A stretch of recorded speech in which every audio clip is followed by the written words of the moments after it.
I Megadosed seed oils to see how it would affect my testosterone levels.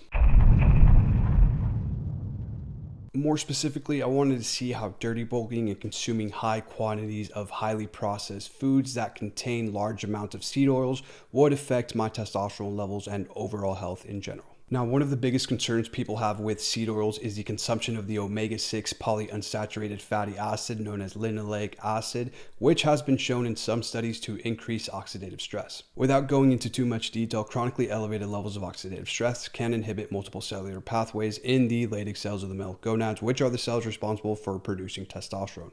Ultimately, this can lead to mitochondrial dysfunction, which leads to a reduction in testosterone production. As I mentioned earlier, I went about this experiment by dirty bulking, which includes consuming high quantities of fast food, which are often prepared using seed oils.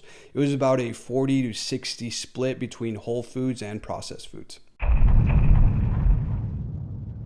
Now for the results of after almost 8 months of dirty bulking, which started mid-June last year and ended this January. Starting with my body composition, you can see I went from approximately 165 to 190 pounds, nearing obesity BMI and definitely pushing 20% body fat in my opinion. For the actual blood lab results, starting with my linoleic acid levels, you can see that they were almost above the normal reference range, which confirms I was consuming high amounts of seed oils, specifically high amounts of omega-6 polyunsaturated fatty acids. And my omega-6 to 3 ratio was far from optimal at 7.4. Fasting glucose levels remained the same, while 2 of my liver function markers significantly increased. Hemoglobin A1C took a hit as it went from 4.9 to 5.1%, and my fasting insulin remained practically the same.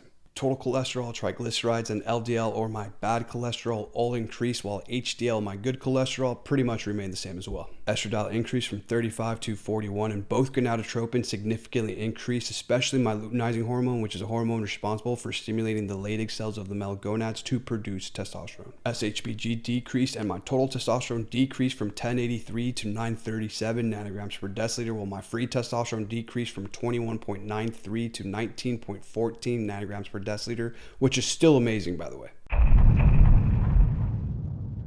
All of the following blood labs are consistent with increases in body fat towards unhealthy levels, which includes hemoglobin A1C, lipid panel, estradiol, luteinizing hormone, SHBG, and then of course the small reductions we see in both total and free testosterone. What I find absolutely mind-blowing is that my results would have likely been even better if I was working out more than 2 to 3 times per week like I have been for the past 2 months.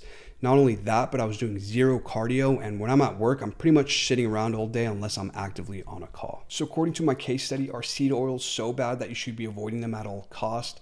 In my personal opinion, no, especially when you take into account that the results I got in my blood labs are more indicative of unhealthy levels of body fat, and my results would have likely been better if I was working out more, doing some cardio, or consuming more omega-3s. The main point of this experiment is that overconsumption of any foods can lead to negative outcomes, especially when body fats start to get too high.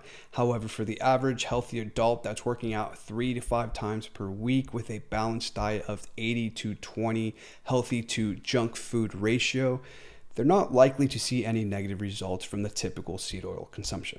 If you have any questions about my experiment or something that wasn't mentioned in the video, please leave them down below.